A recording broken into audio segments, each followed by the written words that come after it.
Баршаңызға сәлем, каналымызға қош келдіңіз. Каналымызда баланы дамытуға арналған түрлі ойындармен, қызықты дамытушы ойындармен бөлісеміз.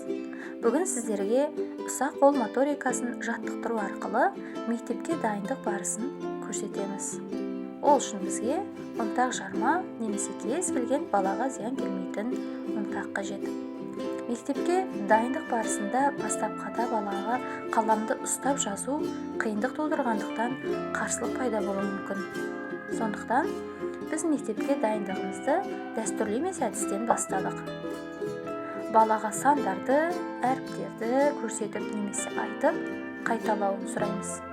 Өзі қалағанша саусақтарымен жазуына, сурет салуына, екі қолымен бірдей жазуына да болады.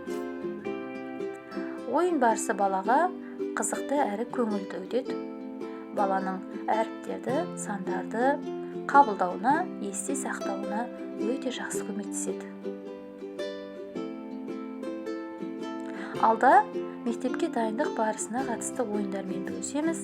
Каналға тіркеліп, лайк басып, комментарий жазуды ұмытпаңыздар. Тамашалағандарыңыз үшін рахмет.